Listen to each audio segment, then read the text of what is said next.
Eu inicio a minha sustentação dizendo que o presidente Jair Bolsonaro foi o presidente mais investigado da história do país. Uma investigação que perdurou por anos, que começa com o objetivo de investigar uma live de 4 de agosto de 2021, em que se autoriza a quebra de uma nuvem do seu ajudante de ordens, Coronel Cid, que hoje é delator, que perdura por meses essa investigação da quebra, com vários objetos diferentes. Num primeiro momento, verificava-se a live, numa investigação determinada pelo TSE. No segundo momento, investigava-se o cartão corporativo, os gastos do presidente e da então primeira-dama. Depois investigou-se até uma questão de emendas, para se chegar numa questão de vacinas. Portanto, não havia um objeto específico. E por que eu estou tratando disso, senhor presidente? Porque o inquérito das vacinas é a gênese de todo este caso, onde ocorreu a prisão e depois a colaboração do Coronel Cid. E o que se achou, senhor presidente, depois de tudo isso? Que foram determinadas buscas e apreensões, foi feita a quebra de nuvens, o presidente foi investigado, buscas e apreensões. O que se achou com o presidente? Absolutamente nada. E com todo o respeito e com toda a vênia, ilustre Procurador-Geral da República, eu contesto essa questão do documento achado no do Partido Liberal. Há, inclusive, no meu colega Paulo Bueno, uma ata notarial de que ele enviou para o presidente da República aquele documento. Então, esse documento não foi achado. Com o presidente não se achou absolutamente nada. A partir daí, restava a versão do delator, com uma minuta que estava no seu telefone tratando de uma questão de estado de sítio, e mais absolutamente nada. Então, vem a denúncia. E a denúncia é feita, efetivamente, com duas novidades. Porque, com o estado de sítio, e baseado na palavra exclusiva do delator, seria difícil a propositura de uma ação penal. Então, traz-se uma narrativa que vem, efetivamente, do começo de atos de pronunciamentos do presidente da República, pronunciamentos públicos, e depois o 8 de janeiro.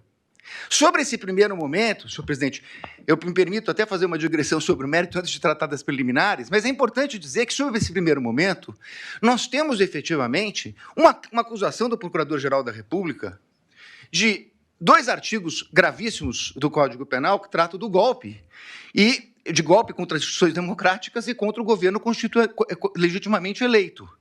Mas um minutinho só, estamos tratando de uma execução que se iniciou em dezembro de 21, tratando do crime do governo legitimamente eleito. Qual era o governo legitimamente eleito? O dele. Então, esse crime é impossível, com todo respeito.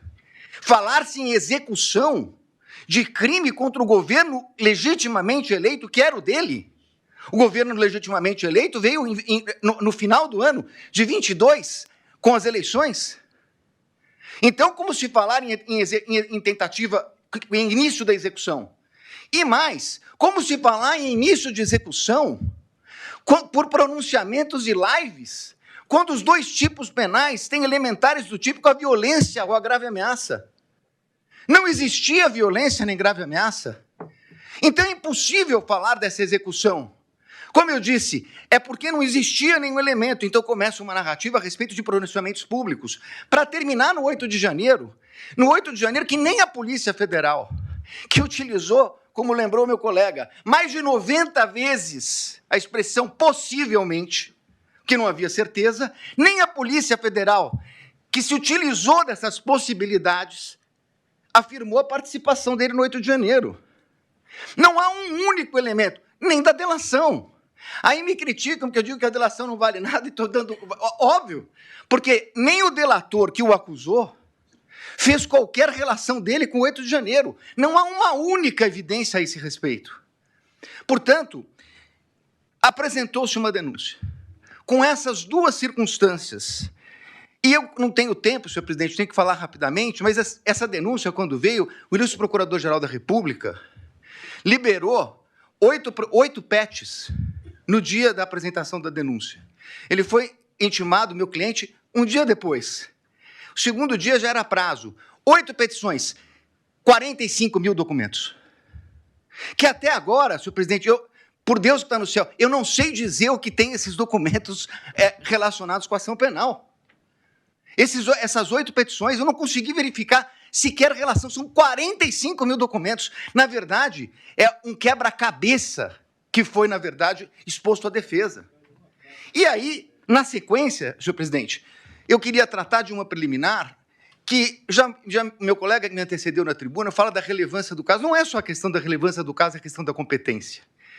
A minha questão principal é que o Supremo Tribunal Federal, na portaria do ministro Barroso, que encaminhou para as turmas das ações originárias, ele faz um destaque a respeito da questão do presidente da República. Então, o presidente da República, se crime houvesse contra o presidente da República, seria julgado pelo pleno do Supremo Tribunal Federal. Ora, se o Supremo Tribunal Federal entendeu agora, num julgamento que foi concluído recentemente, após a apresentação da denúncia, que a competência se prorroga e que os detentores de foro, ainda que deixem suas respectivas funções, passem a ocupar, saiam da prerrogativa de foro, e o delito será julgado pelo Supremo, prorrogando a competência que detivera aqui no momento que ocupava o cargo. Qual era a competência? Era do pleno, porque ele era presidente da República, e chegou a ser investigado como presidente da República. Muito bem. Mas, com base nisso, senhor presidente, o que nós temos nessa denúncia? A prova da defesa, substancialmente, é uma prova negativa. É uma prova negativa. Não fez, não participou, não aderiu, não autorizou. É uma prova negativa. Então, seria muito importante, e eu reconheço, ministro Alexandre de Moraes, Vossa Excelência despachou comigo no Salão Branco, e é verdade o que Vossa Excelência coloca, que todos os elementos da denúncia, citados na denúncia e no relatório da Polícia Federal, estão nos autos. A conversa de Mauro Cid, citada na denúncia, está realmente nos autos. Nós tivemos acesso quando é escrito por escrito, quando é por áudio, por áudio. O que não está na denúncia é a completude da mídia. Como disse o meu colega que me antecedeu. Então, senhores ministros, a pergunta é o seguinte: se eu não tenho a mídia completa, nesse momento de preliminares, não seria o caso de a defesa poder suscitar, se fosse o caso, a cadeia de custódia da prova? Mas eu não tenho a completude, eu não tenho os telefones, eu não tenho as mídias. Há uma discussão muito grande a respeito desse plano punhal verde e amarelo. Há uma reunião. Seria absolutamente imprescindível verificar as demais mensagens que foram passadas naquele dia. As outras mensagens que foram passadas pelo WhatsApp. Os outros documentos que estão na mídia. É essa a reclamação da defesa. O que nós temos, e temos tudo que a denúncia citou e tudo que o relatório da Polícia Federal citou, mas esse é o recorte da acusação. Com todo respeito, a defesa tem direito a fazer o seu próprio recorte. E isso poderia impactar. Eu sei, ministro Flávio Dino, Vossa Excelência já falou aqui em outras sessões de julgamento que eu assisti, que falou hoje, nós não vamos fazer Vossa Excelências não farão um julgamento aprofundado da denúncia. É óbvio, nós estamos falando aqui de um standard mínimo, de uma verificação de possibilidade do recebimento da prova. Mas é evidente que se houvesse uma mensagem comprovando que não há nenhuma relação com o punhal verde e amarelo, teria muita importância para esse momento. Porque nós estamos falando de um recebimento de uma denúncia gravíssima, por fatos gravíssimos, que o presidente da República não tem nenhuma relação com o punhal verde e amarelo, Operação Luneta, com Copa 22 e assim por diante. Então, a verificação das trocas de mensagem, a partir do momento que Correios dizem que falaram com o Comando Militar, que pediram audiência no Planalto ou na Alvorada, que tiveram lá, o que disseram? Isso não consta. É essa a importância de verificar toda a questão. Me encaminhando para o final, senhor presidente, eu gostaria de tratar a questão da delação premiada.